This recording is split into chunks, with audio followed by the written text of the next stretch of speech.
centuries, the people of Nicaragua have passed down legends of an unholy monster that roams the countryside, attacking people and drinking their blood. Scientists have always dismissed this creature as myth, like Bigfoot, Yeti, or Chupacabra. But in 1982, sightings of a fearsome humanoid beast have increased, forcing villagers to flee in terror, and report excruciating deaths at the hands of this monster. Is this the vengeful work of angry gods, or the depraved creation of insane men? When an abandoned industrial building is cleared for demolition, a locked door is discovered in its basement. The door conceals an archive of strange and disturbing specimens, recordings, photos, and documentary films. Compelling evidence of monstrous creatures and preternatural events. The documentarian's whereabouts remain unknown. In his records, he identifies himself only as the Teller. His investigations reveal a frightening world of dark secrets. I'm often sent photographs claiming to be proof of cryptozoological creatures. They are rarely authentic. But I've recently acquired a box of photos from Nicaragua that cannot be ignored. They are dated 1982 and tell a chilling story of a dry, miserable time in the villages of the central highlands of the country. The government is rationing water and crops are failing. Poverty and suffering are rampant as the war between the communist Sandinistas and the US-backed Contras rages on. I have found that often during such periods of strife, unnatural evils break out of the shadows. In the wee hours of May 17th, a dozen ragged silhouettes shamble into Matagalpa City. They are refugees from a campesino village, farmers who scratch a living from the hillsides. Father Adolfo Quadro, a priest at a local seminary, is the one who takes them in.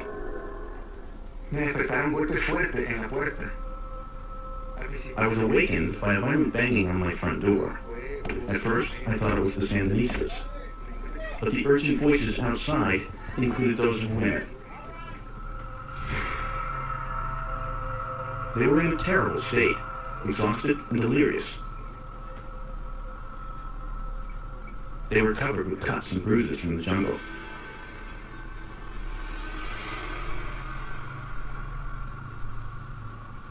They had traveled many miles across rugged terrain with no food or water. I wondered what made them flee in such a hurry. I couldn't fully understand what they were saying, but in time it became clear. It was a creature that caused them to flee. A beast that mercilessly killed all it saw. Men, women, sleeping children. It breathed pestilence from its lungs. I asked them why they did not shoot it. They looked at me like I was crazy. The people of this region carry a strong belief in talismans, potions, and the power of the ancient gods. According to Father Quadro, some villagers speak of a creature known as Macuana, the angry spirit of a young woman betrayed by the Spanish during colonial times. They fear she has been awakened, perhaps by the presence of foreigners on her soil. Others feel the beast is a proxy of the Nahuatl gods, who are known to be cruel and vengeful, drinkers of human blood. Though none of the villagers dared fight the creature, one boy was able to capture images. His hastily shot photos are the ones that prompt my investigation. Martino Reyes lived with his family in a tiny village outside Matagalpa. He tells me about a fortunate discovery that led to his remarkable photographs. I was walking through the jungle and I found this abandoned contra camp. And what I saw was an old backpack. When I picked it up and I opened it, it was a camera. And it was like I found a treasure. I knew I could sell it and bring something to my family that we can really use. On the day of the attack, the first thing the villagers notice is a tortured howling in the distance. The terrifying sound approaches slowly.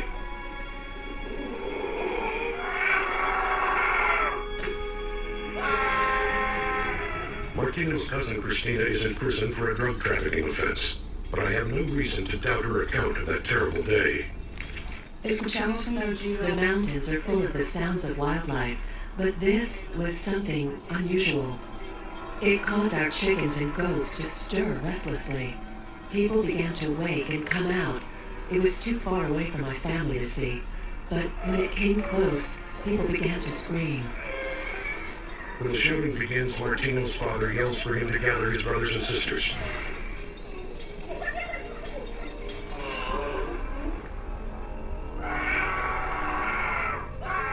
When we were running, the beast was trying to catch us, trying to reach us with his arms, and the only thing I could see is that he was slow, so I thought I could outrun it. So what I did is I grabbed the camera and I snapped it. And then with the flash, it seemed like to get frozen. And then my dad just grabbed me from the collar and we started running again. I did look back once, but the only thing that I could see is that he fell. But it lived again with the spirit within it.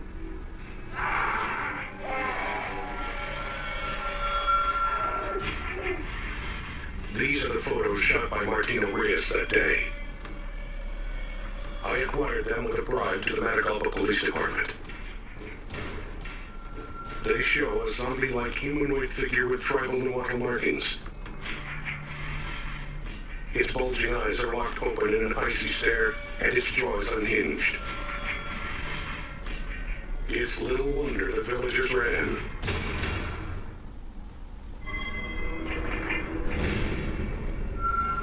When an unidentified humanoid invades a farming village in the mountains near Matagalpa, Martino Reyes is able to capture its image on film. His family and neighbors flee, while the monster rampages through town. I can't dismiss these reports as simply legend or superstition. People at the north end of town began moving down the road towards us, and then past us, in the direction of the German plantation. That's when we first saw the beast for ourselves. It was following close behind them. I thought immediately of the snake spirits that inhabit our mountains and ponds. This creature carried that kind of spirit. Like the snake, its eyes were round and unblinking, and its jaw was locked open like a feeding python. His body jerked violently, as if he had some kind of fit, a struggle within. Like the spirit that lived within him was not used to walking on two legs. Christina witnesses a young mother stepping out of her hut with her 10-month-old child in her arms.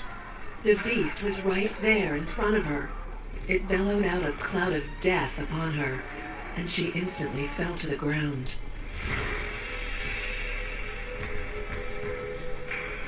The villagers head north towards Matagalpa City. They seek refuge at a coffee plantation, but they are turned away by its owner.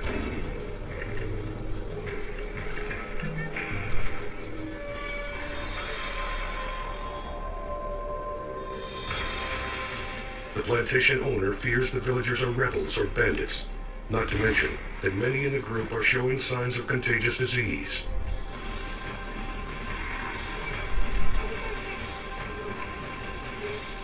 With his breath, everything that he spread in the town, the people that smell it, they started bleeding from the mouth and they died. Y todos los que se acercaron a ayudar. And those who came to their aid would die as well. My mother told us not to go near anyone, whether they looked sick or not. There were fewer than 20 of us left. Half of our village was already gone. The men decided that we would head to Matagalpa City, where they had hospitals, and we could get the protection and healing of the church. Estaba contagiado. It was very difficult to tell who had the plague and who had simply fallen because of exhaustion and lack of water. We decided we had to leave behind the ones who were too sick to walk on their own. I will be praying forgiveness for that for the rest of my life. Martino and Christina's testimonies are sincere. and any doubt I have, any suspicion that this might be imagination running wild, is erased by the photos. I believe they are authentic, incontrovertible evidence that something is out there. But what? I studied the photos on and off for days. The creature's bugging eyes are reminiscent of Maori tribesmen when they're in a battle frenzy. Could this be something similar?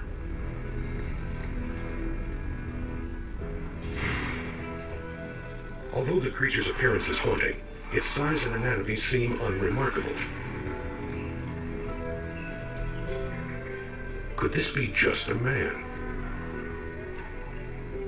Perhaps drugged, under the influence of tribal mind-altering medicine, like I saw in Haiti and New Guinea.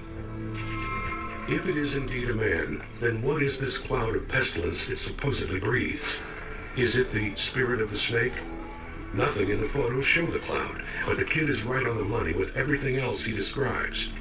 He never even saw the pictures, he just turned the film over to the police, and his account matches the photos to a T. I believe he saw what he said he saw. My careful examination of the pictures finally pays dividends. In the photos, there are thin strands near the creature's head that are not part of the background. They are attached. They look like electrical wires. A Nicaraguan village has been decimated by a horrible humanoid monster. At first, I consider this as another sighting of a cryptid, such as the Loch Ness Monster, the sea creature first spotted in Scotland in 1933, or Yeti, the abominable snowman, seen periodically in the Himalayas since the 1900s, and Bigfoot, or Sasquatch, the ape-like beast reported in the forests of the Pacific Northwest.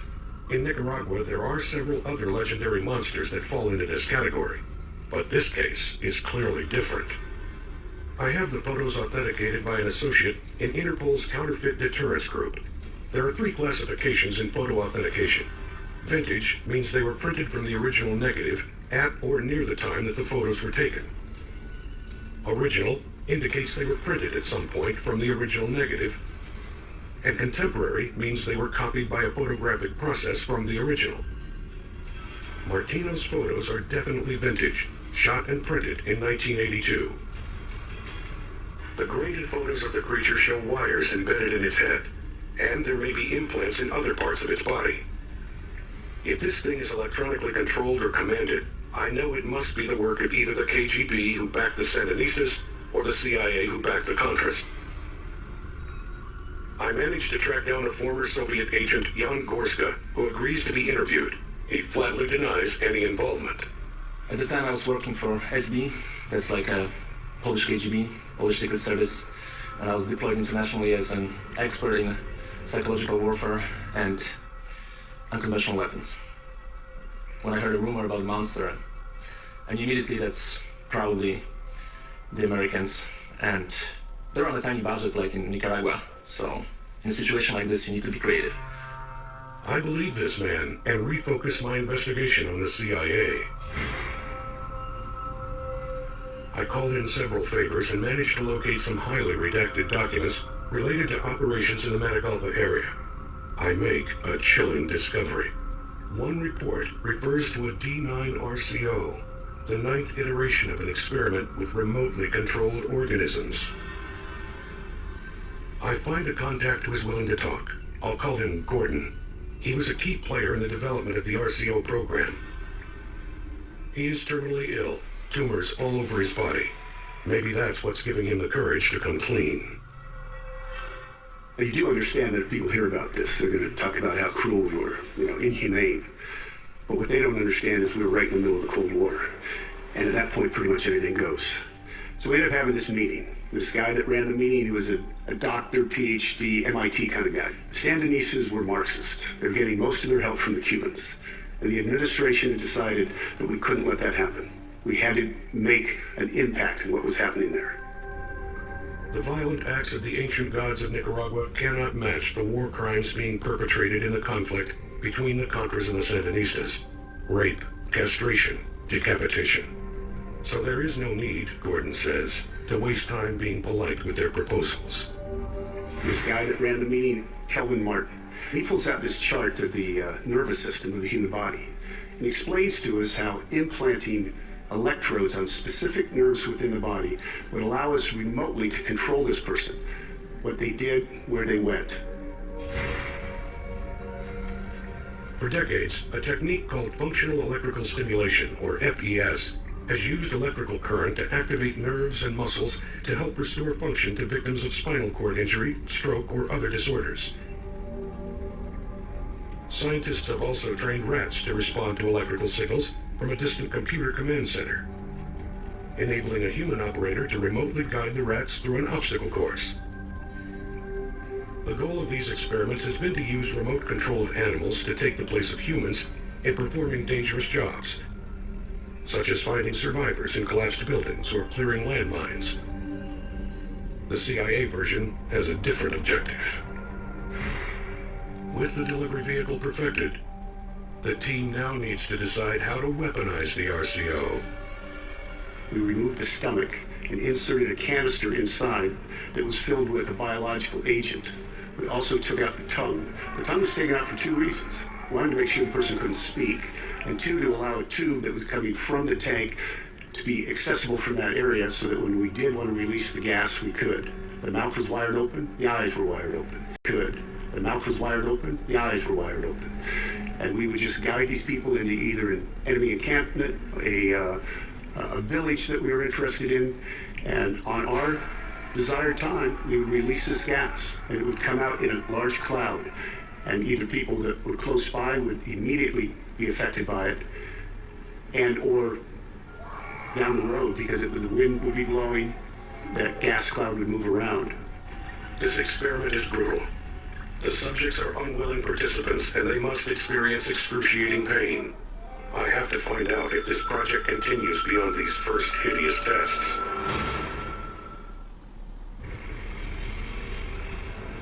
The monster of Metagalpa is not a demon or zombie. It is, in fact, a gruesome CIA experiment, creating remote-controlled organisms, R.C.Os. We intercepted a handful of documents, and we were shocked. That was cruel. I mean, I'm not squeamish about things we're doing in the wartime. War is war. But to invent something like that. The R.C.O., once implanted with its weapons, will be intravenously pumped full of fluids and nutrients. An unfortunate last meal. Then it will be walked into an enemy area where it will constantly seek people out, all the while blasting clouds of powdered botulism from its mouth at even intervals. When the powder reservoir is empty, the R.C.O. will be destroyed.